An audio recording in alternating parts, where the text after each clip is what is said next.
more can I say? Top Billin. Man, Top Billin, you can say a lot of shit about the Seattle Seahawks, but you can't say they didn't absolutely nail this offseason.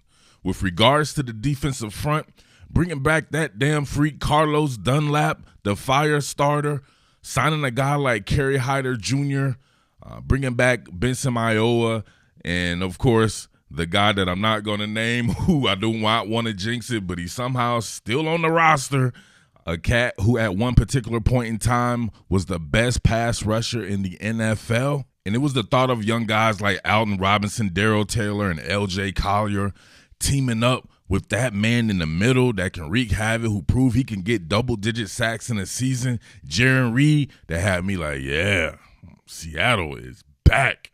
But as we know, Reed became a casualty, and he is now on the Kansas City Chiefs.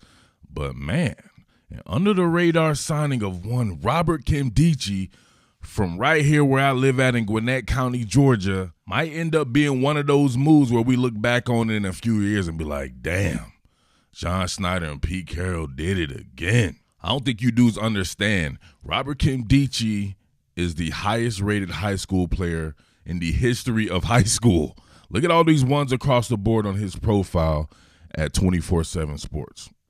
This kid was a huge deal coming out of high school, going into Ole Miss. I had never seen anybody over 280-something pounds with a six-pack who can move the way that kid can move.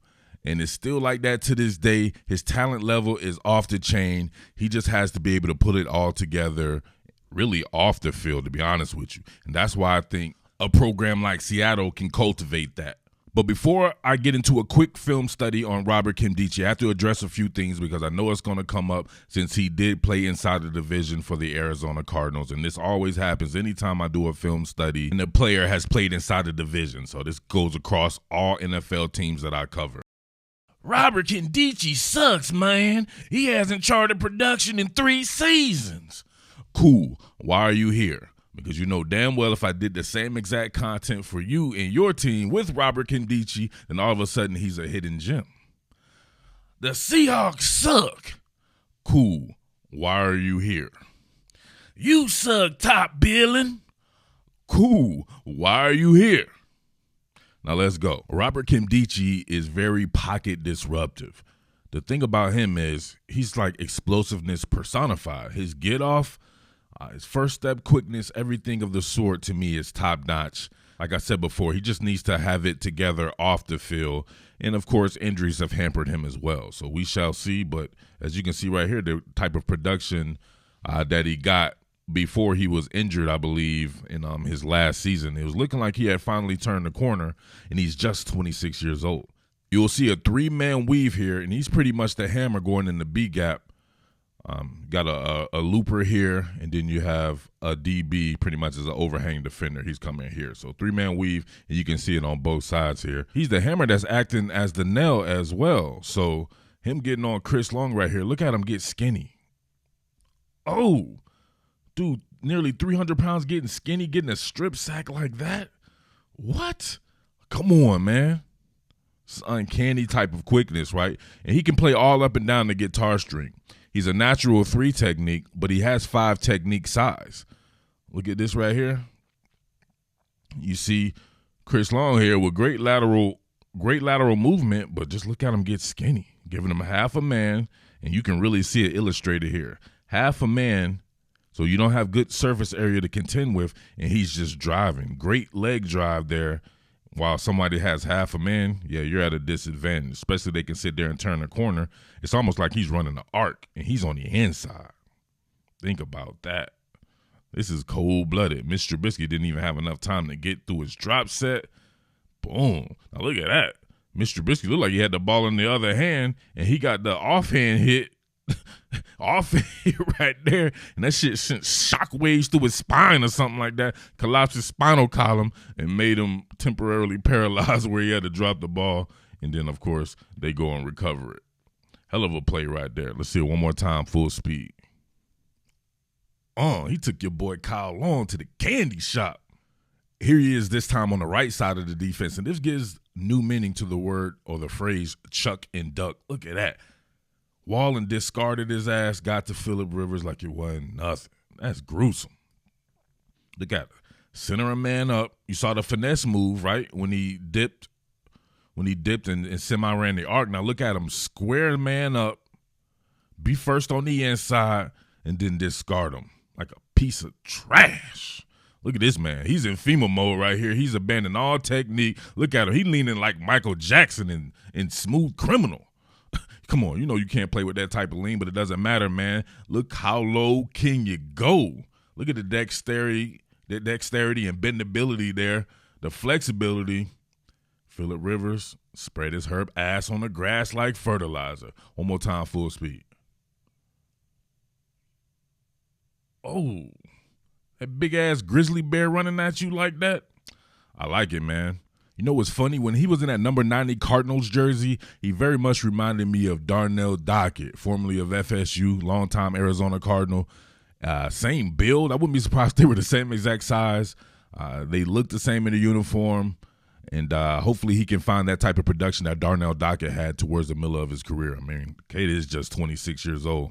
Here he is at more of a two technique, and you can see him play the run on the way to the pass here, tackling Melvin Gordon. Lead stretch. Oh, that's hard to even keep up with. He did it so fast. Let's see if we can slow it down here, frame it out. Remember, he's right here. Two technique on the left side of the defense. What does he do? He's first on the inside. You can see him surveying, right? So pretty much two gapping, discards, gets skinny and discards. Look at my man right here. Discards the trash. Melvin Gordon, since it's a lead stretch there, a little bit of time to get to it. And look at him running it down parallel to the line of scrimmage. Gets himself a TFL. One time full speed so you can keep up with it. Chucking discard. Great tackle.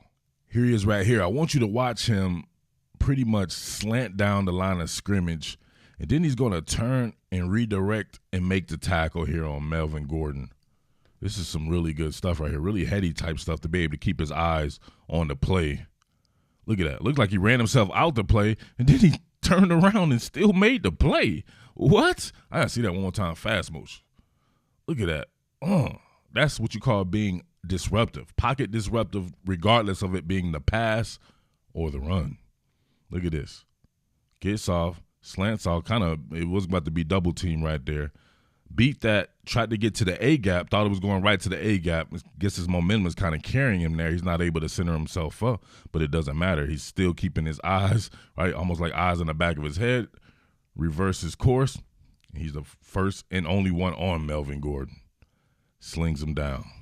A double doesn't matter to this guy because his work ethic or his in-play work ethic is phenomenal. Look at him continuing the battle, push the pocket. Look at Granddaddy Phillip Rivers. Your granddaddy ain't supposed to be in that type of conflict and drama. Come on. Your man Phillip Rivers was on the good foot. Get on the good foot. Look at this. A man coming off the snap right here. Slow man. Oop. He mini concussed this guard right here. Look at this. Mini concussed him, so he's asleep already. So you got two people working against. It's really 1 versus 1.5 right there. My man's like, you know what? I'm gonna go ahead and go over here. I don't want no more of that. Continue with the work right here. Everybody gets back into the play. He continues to work, and Phillip Rivers trying to flush. Ain't gonna happen. At a 3 technique here, you can just look at the pure hustle. Look at this.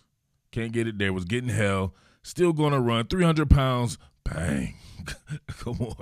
He's pushing Alex Smith. Come on, he pushed Alex Smith into some gang violence right there. A sea of red right there. Bang. Bing. Boom. That's some pretty damn good hustle from your 3 technique right there. Dude nearly 300 pounds.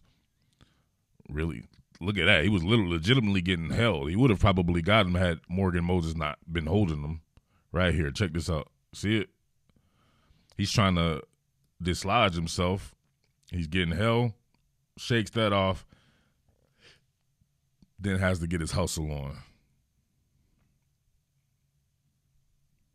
Love it, for sure. So it could be yet another one from Seattle Seahawks. if you're talking about guys who maybe didn't have it in the past or didn't live up to expectations and then get to Seattle, and hey, they can unlock something there. But we shall see, as we always say. But, man, make sure you're supporting quality content out there. Thank you to everyone who has supported quality content. I completely appreciate it. A lot of people right here, they get on and get their entertainment, and, hey, it's all free to them, so they don't respect it. But I know there are people who get on here and they support quality content, whether it be anything, man. Anything you can give is anything. I know that those people not only appreciate the content, but they definitely have mad respect for it as well. So I respect those who respect me. It's your boy Murph, the Underground King, Top Billin Sports, and I am out. Peace. What more can I say? Top Billin.